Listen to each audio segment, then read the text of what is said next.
entendiéndolo como oleadas o como ciclos, ¿qué ciclo vendrá? ¿Qué es lo que se viene? Esto ya parte como de algo más global. Yo estoy viendo que globalmente está existiendo una noción que es la que se está disputando, creo que en Argentina la están poniendo mucho en disputa, que es como plantear la idea del nacionalismo en oposición al globalismo. Sí. Yo cuando pienso eso, yo pienso que eso tiene sus cosas interesantes, pero también sus limitancias. Yo veo que si vos venís y te planteás solo como nacionalista, ahí hay mucho juego para la derecha, para el fascismo, para el nazismo. Claro. Entonces, como que le falta un componente más.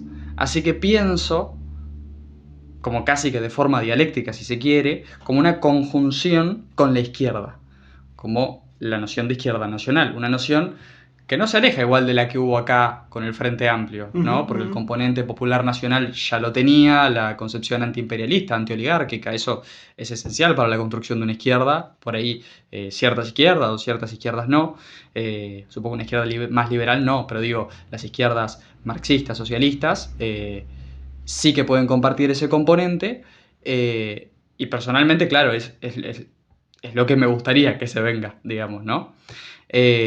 Vos, dado también el escenario global, dado el escenario actual, ¿qué ves que se viene? Bueno, es una buena pregunta. Mira, yo creo que estamos como izquierda, estamos en una muy mala situación para incidir en qué viene, ¿no? Entonces, es muy difícil, muy distinto hacerte esa pregunta cuando sos un actor protagónico, Sí. que cuando estás replegado. Y hoy la izquierda en el mundial está replegada.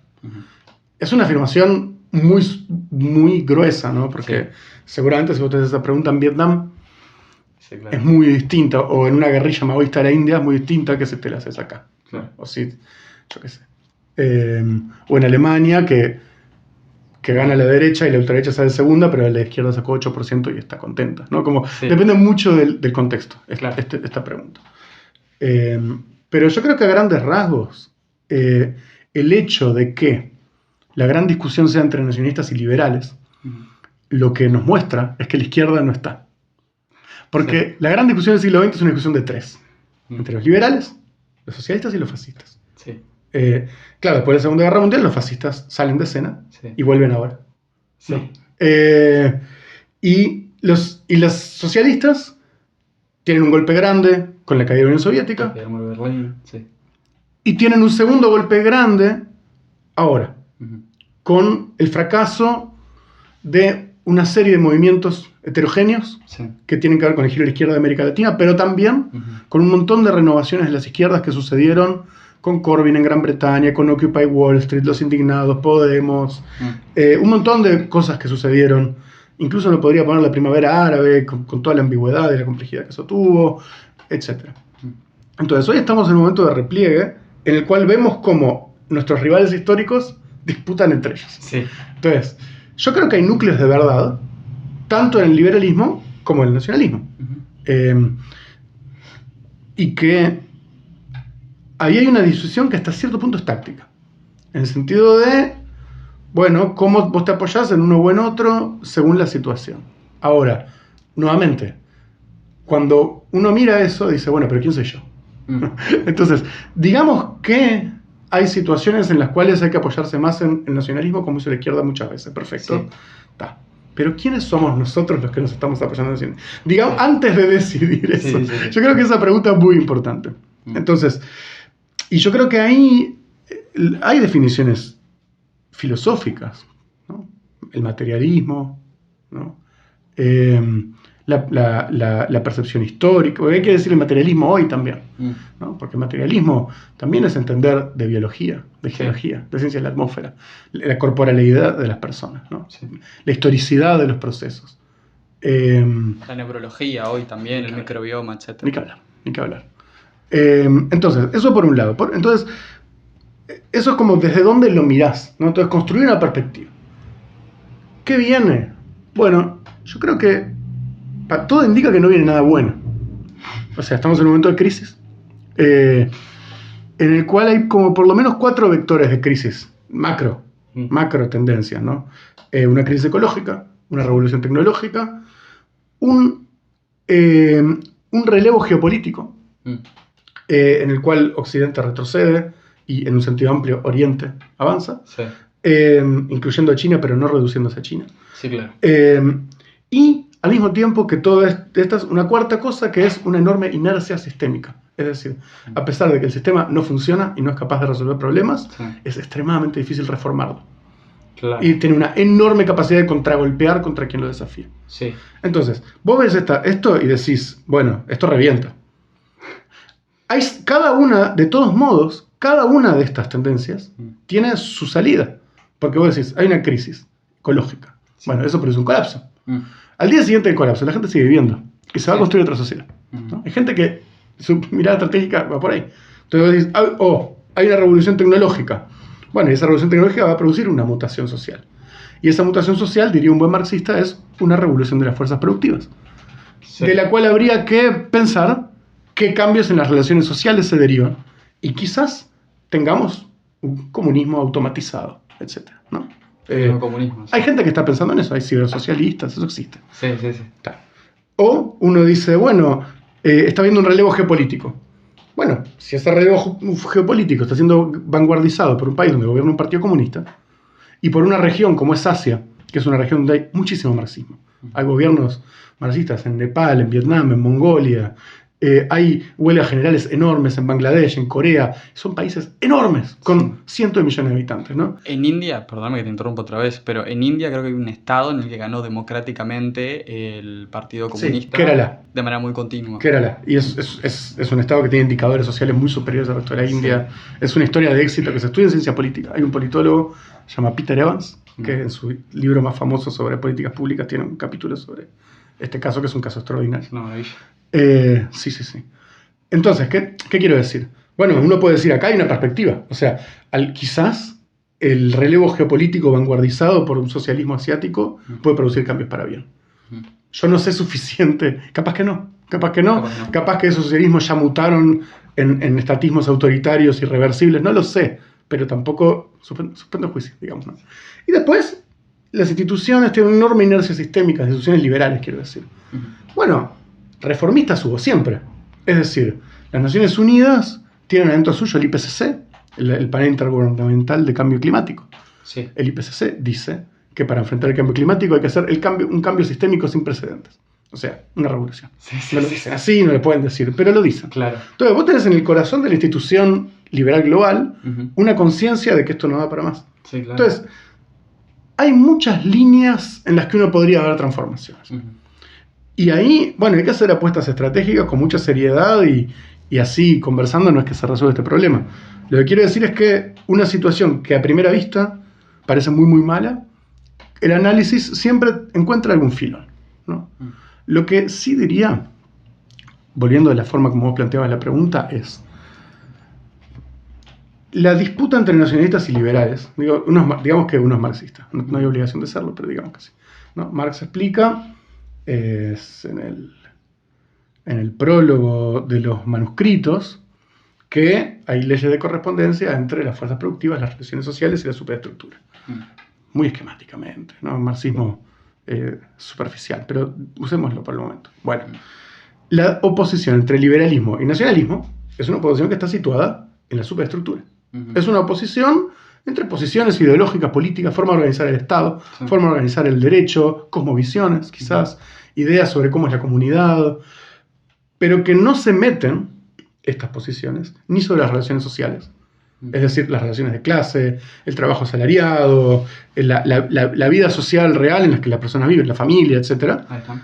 Ni en las fuerzas productivas. Que las fuerzas productivas son la relación metabólica entre el ser humano y la naturaleza, las capacidades tecnológicas, el conocimiento, digamos, el grado de desarrollo histórico de una formación social.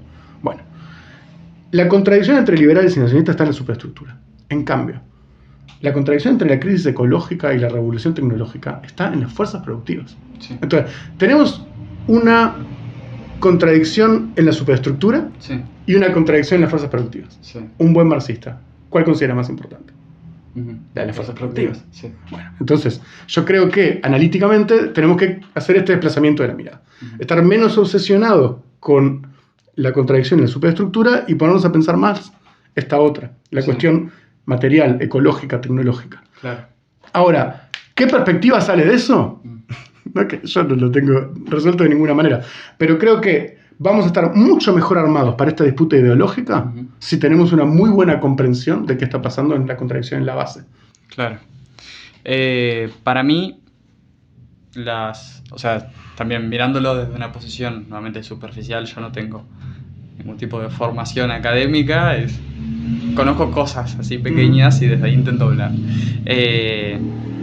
Yo veo la básica, la que todo marxista conoce como contradicción dentro del sistema de la propiedad privada de los medios de producción, que es el que no... La de las relaciones sociales.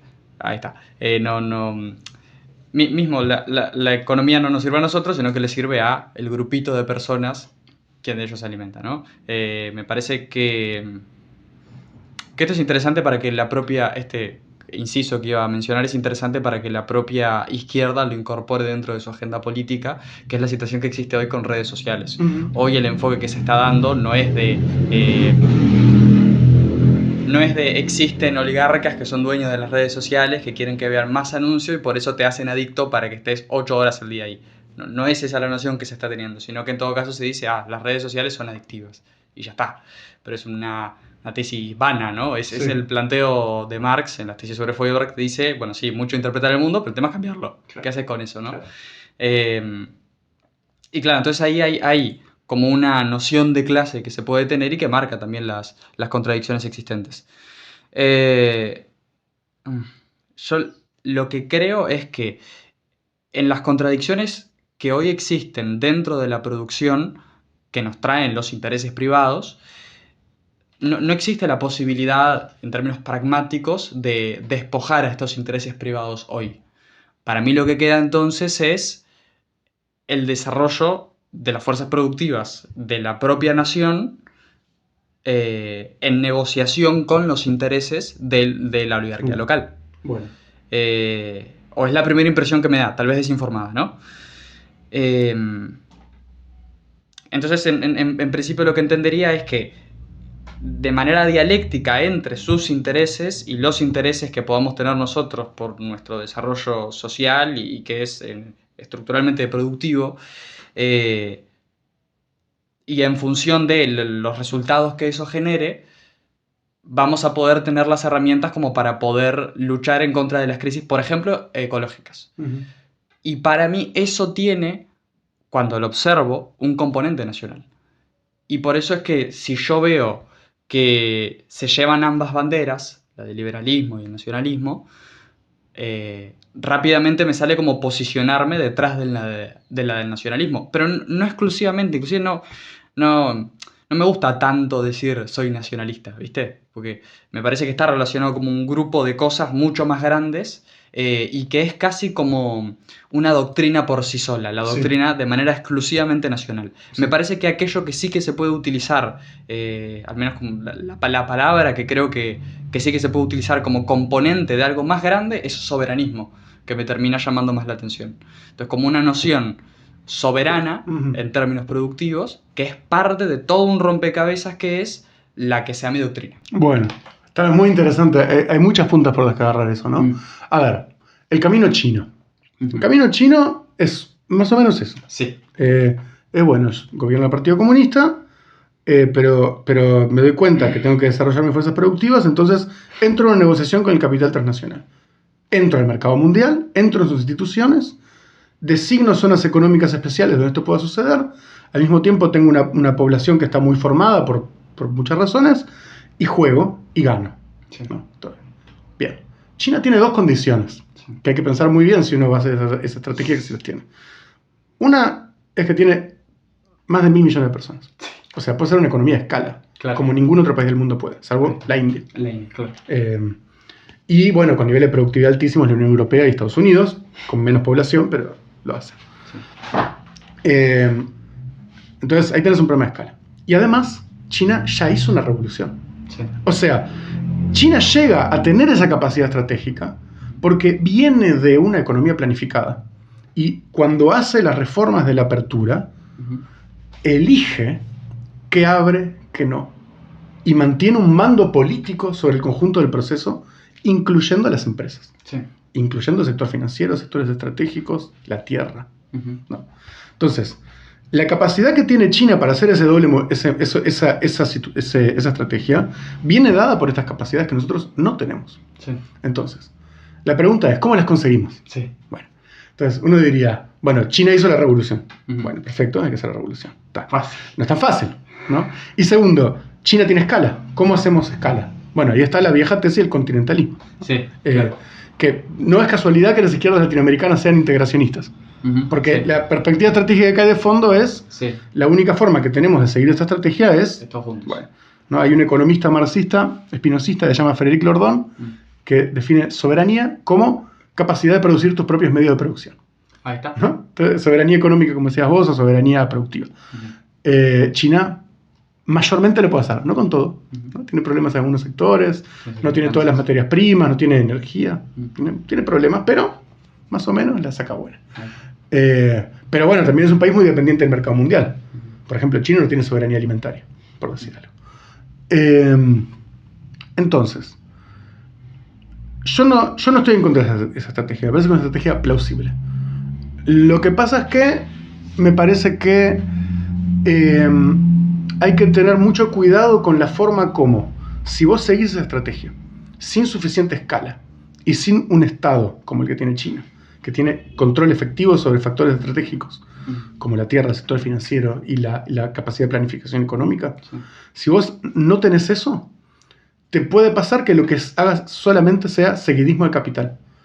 Y que, peor aún, como tenés una posición soberanista, como en el capitalismo contemporáneo, los países compiten entre sí por inversiones, vos no confías en los demás países, no llegas a acuerdos, no formas parte de instituciones, no tenés tratados, entonces empezás a competir cada vez más furiosamente por inversiones y por mercado con otros países, haces cada vez más lo que quiere el capital por tu propio nacionalismo y es una espiral descendiente. Eso pasa, eso nos ha pasado, de hecho. Entonces, yo creo que como perspectiva estratégica esa es una de las posibles, viste que yo te decía, hay por lo menos 4. Reformista, digamos continentalista, geopolítica, colapsista y, bueno, automatización comunista, qué sé yo. Bueno, evidentemente la automatización acá en América del Sur no la vamos a hacer, no tenemos el capital para hacerlo, no vamos a hacer el sitio donde eso suceda, si es que suceda. El colapso, bueno, no es lo que deseo, o sea, si sucede, no, si mañana hay una guerra civil en Brasil y nos tenemos que transformar todos en Mad Max, bueno, lo haremos, yo qué sé, pero no es lo que deseamos. Entonces, bueno, esta estrategia continentalista tiene su posibilidad. Yo agregaría algo a eso. Bien. Y después está la reformista, ¿no? Están estas dos, que tienen que ver con la construcción de instituciones internacionales y que no es completamente contraria al continentalismo. Se pueden hacer porque que es al final, que es el Mercosur, la UNASUR, la CEPAL. Hay una construcción histórica que no está en su mejor momento. No es que esta estrategia las inventamos nosotros. Yo a lo que agregaría es que justamente como estamos en un momento de crisis profunda y de una crisis multinivel, que diría Lenin, hay muchos eslabones débiles. O sea, estamos en un momento histórico que esto es difícil de verlo, pero si uno mira el mundo, uno ve revoluciones todo el tiempo. O sea, y revoluciones y contrarrevoluciones. ¿No? Uno ve un día Chile y otro día ve un intento de golpe de Estado en Corea del Sur, un intento de golpe de Estado en Brasil, un intento de golpe de Estado en Estados Unidos. Uno ve que se llenan las plazas en Madrid, en Atenas, en el Cairo. Uno ve un genocidio, uno ve 50 grados en Bagdad, uno ve que China inventa una aplicación de inteligencia artificial que le gana a Estados Unidos que nadie esperaba. Entonces, hay mucha incertidumbre, hay muchos emergentes y hay, por lo tanto, muchas oportunidades. Entonces, cuidado con subestimar la contingencia histórica, ¿no? Y no estar preparado. No estoy diciendo que mañana esto vaya a pasar en Uruguay. Lo que digo es que puede pasar en cualquier momento. Porque, por ejemplo, si uno lee los documentos del IPCC, el IPCC prevé que si la temperatura de la Tierra sigue aumentando al ritmo que está aumentando, en pocas décadas vamos a tener un problema de hambrunas a nivel mundial. Porque va a haber fallos simultáneos de cosechas en todas las zonas de producción de alimentos del mundo. Entonces va a haber espirales de aumento de precios de los alimentos y etcétera. Bueno, cuando eso pase, Sí. ¿qué van a estar haciendo los militantes políticos? Porque esa es una situación revolucionaria Sí, claro. que no deseamos. Yo prefiero que se resuelva antes el problema. Yo aceleracionista no soy, pero... Claro, pero claro, lo que pasa es que ahí, viste que se muerde la cola el problema. Porque si yo lo que quiero es que se resuelva, yo lo que tengo que hacer es mañana parar las prospecciones de petróleo acá, las que tiene Uruguay. ¿No? Que cada uno pare las suyas, ¿no? Sí. Entonces ahí puede venir un nacionalista y decir, no, pero ¿con qué energía voy a tener el desarrollo industrial? Ahí está. Bueno, entonces yo creo que esos dilemas, yo me considero, yo soy un ecologista, digamos, bastante radical. Sí. Yo creo que sí hay que hacer eso. Sí. Pero es una discusión que hay que tener. Claro. Y que hay que tenerla de forma no superficial. Yo puedo aceptar una hipótesis y una estrategia industrialista, de desarrollo nacional, de lo que sea. Lo que no acepto es que me corran con el poncho. O sea, que me digan, no, sí, que vamos, que los ecologistas son todos... No, para. Sí. Porque acá estamos hablando de cosas muy serias. Sí, que tienen que ver con nuestra vida, porque lo vamos a vivir para verlo. Sí. ¿No? Y yo lo que no quiero es estar en 2080 teniendo que irme de Montevideo porque está inundado, o antes, Sí. y diciendo, pero qué bueno el 2% de crecimiento del PBI que hubo en 2036 por el petróleo del Atlántico. La verdad no me sirve de nada, me tengo que ir de mi casa. Sí. ¿No? Entonces, y no estamos hablando de cosas que están tan lejos. No estamos hablando de cosas tan